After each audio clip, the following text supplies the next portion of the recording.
Konnichiwa! Magandang araw po sa inyong lahat. Ang inyong pong lingkod, si Sushi by George. Ang menu po natin ngayon is beef nigi roll. So yung mga ingredients po natin mga kasushi is beef, sliced beef, cucumber, and carrot, asparagus, green onion steamed, butter, and teriyaki sauce. Sa mga hindi po nakakaalam na gumawa ng teriyaki sauce, puntahan nyo na lang po yung paggawa natin ng teriyaki sauce na episode natin. So, kasi ang pangunahing ingredients po dito, ang sauce nito is teriyaki sauce. So, i-grill, tapos i-ano ng teriyaki sauce. I-dressing natin ng teriyaki sauce. So, ang tabayanan nyo po mga kasushi, magsisimula na po tayo na po natin ito. Ganito lang po ang pag-arrange dyan. Ilatag nating maigi. So yung may nabibili pong kasushing mga ganitong beef, yung pepper cut. Kung gusto nyo namang i-cut na lang, ganito ang itsura niya. Pero medyo makapal siya, i-puncher nyo na lang. Ganyan lang po. I-align po natin para hindi siya mamaya. Ganyan lang po. Naman po nito is green onion at saka carrot, saka itong asparagus. Then i-roll po natin. Ganyan lang po ang pag-roll yan.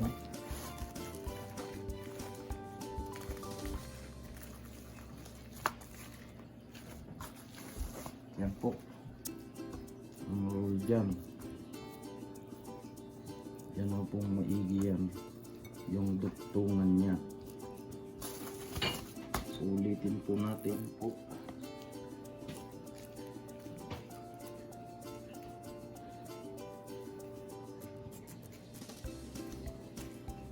Dapat tabi-tabi po yung niya, walang butas. Ganyan lang po ang pag-roll. Ganyan po siya. Ayan. Ganyan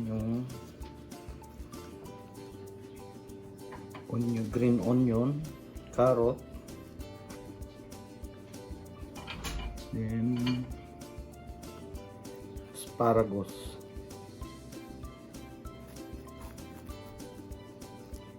Roll na po natin.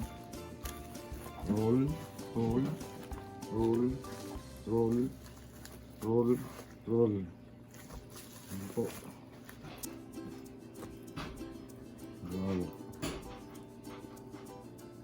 Ayan po siya. Cut na po natin. Ganyan lang po ang cut niyan. Tapos i-deep fry po natin ito. Ayan po.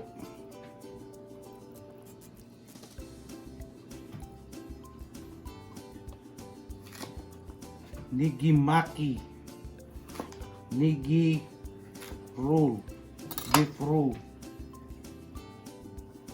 Cut na po natin na ganyan. Ayan lang po. Tapos yung mauna yung duktungan niya. Ito na po yung natin. Painitin muna natin tong butter natin. Ayan. Natin tong beef natin. Mauna po yung pinagduktungan niya na para hindi siya bumuka. Ayan lang po. Yung end niya ang mauna para hindi siya bumuka. Ayan lang po.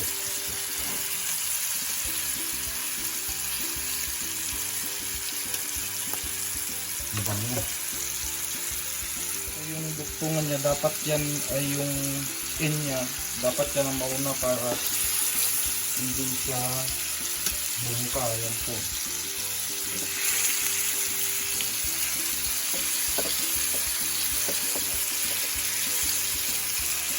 Kasi usually nilalagyan ito ng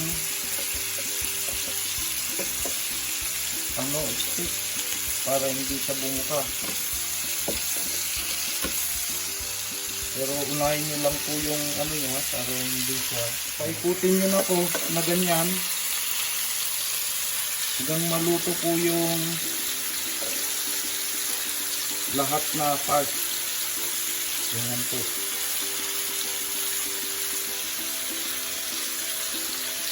Ang bango. Masarap po ito na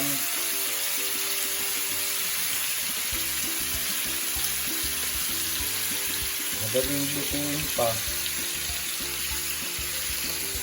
Kasi may palaman na siyang aragot at saka carrot. Appetizer po ito. Yan po. Galing.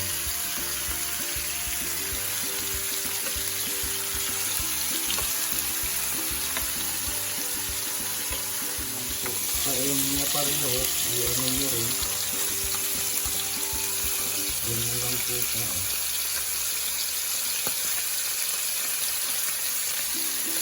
Bango.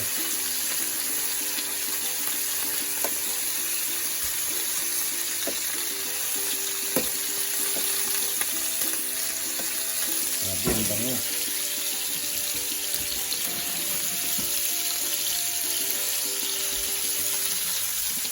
So, hanguin na po natin yung iba para hindi matunog.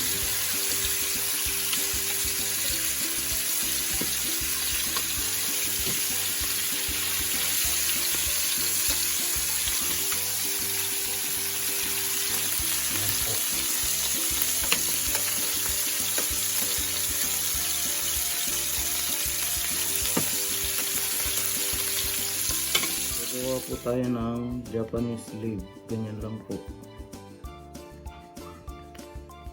Para sa side niya.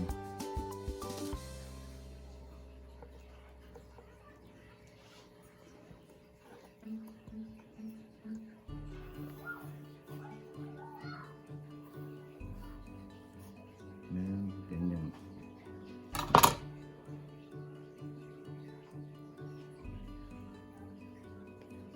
Voila! Ako.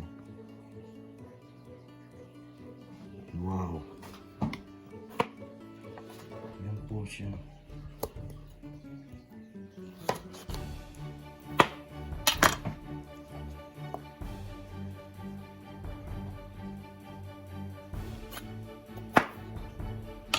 Po yung Japanese leaves natin. Beauty! Okay na po itong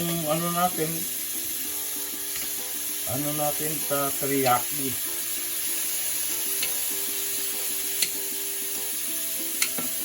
I-glaze.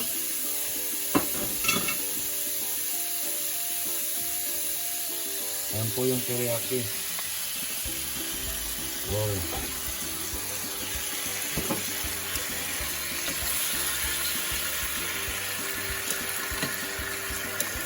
Ito po yung nigimaki, nigi roll, beef nigi roll. Yan po.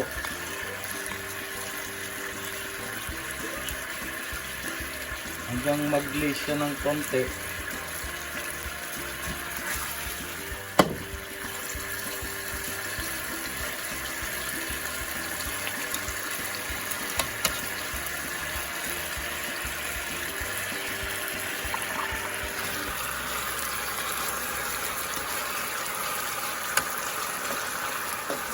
Ito na po siya. Ganyan lang po. Pagluto ng beef nigi roll.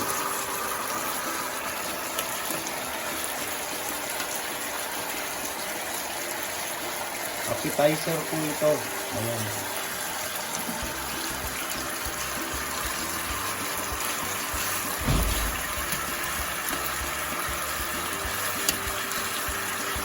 So, okay na po yan. Hanguin na po natin. Po natin ito.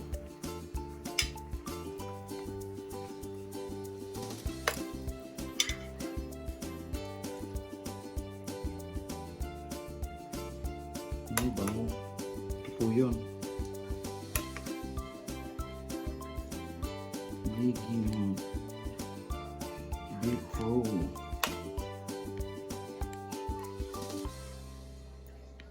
Yan po.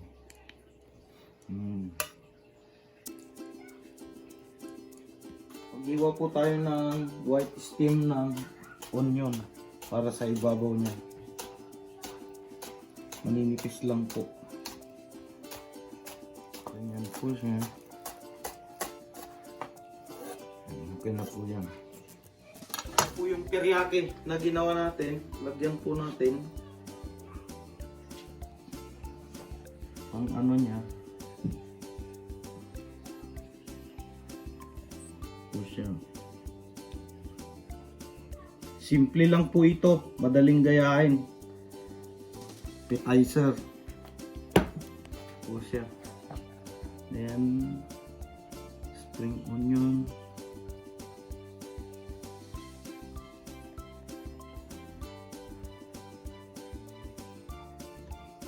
Wow, sarap po.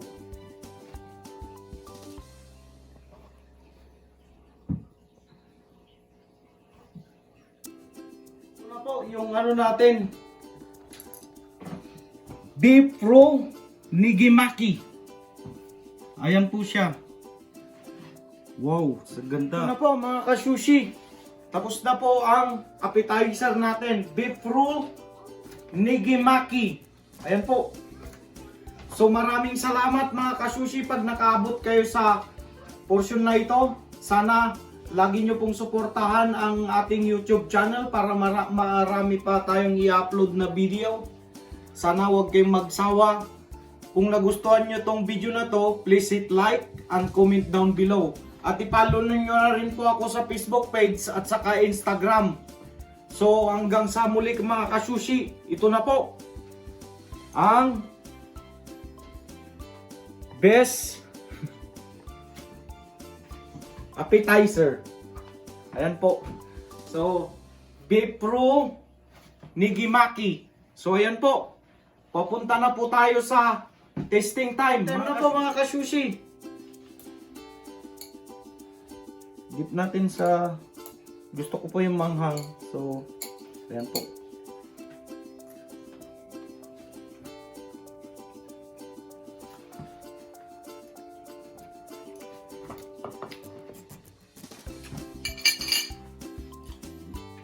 So good. Grabe. Magugustuhan nyo to. Hanggang sa muli mga ka-sushi. See ya. Bye.